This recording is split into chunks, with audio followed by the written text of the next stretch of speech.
Civil Media.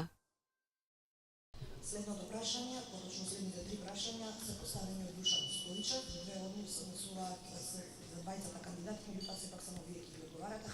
Што ќе преземате во согласност со вашите ингеренции за враќање на младите во Македонија?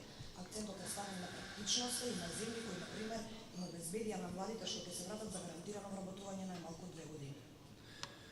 Тоа е објективно уделот на владата, ја тука не можам многу да се мешам. Знам, меѓутоа преку посредници, не знам изворно, бидејќи не сум експерт за таа работа, дека во делот на тие стимулации за младите стручни кадри пред се враќаат, постои една палета на мерки која ја прави и Агенцијата за млади и спорт и дел од министерствата.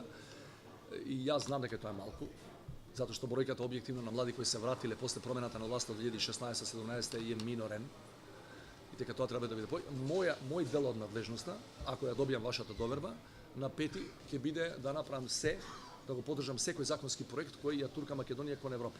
Да видиме оној момент кога ќе бидеме блиску или кога ќе бидеме полноправна членка и на Европската унија и на НАТО, сите фондови, вклучително и за студентската мобилност, па и за стартапите, ќе бидат многу поприсутни во многу поголеми количини, затоа што, знаете, не постои европска држава која се развила само со автономни ресурси. Морате да земате од европските предпристапни фондови, значи кои ќе ни бидат достапни уште веднаш по отварање на преговорите, очекуваме во јуни сега, а не да не зборам какви све можности ќе имаме ако бидеме полноправна членка после извесен број години.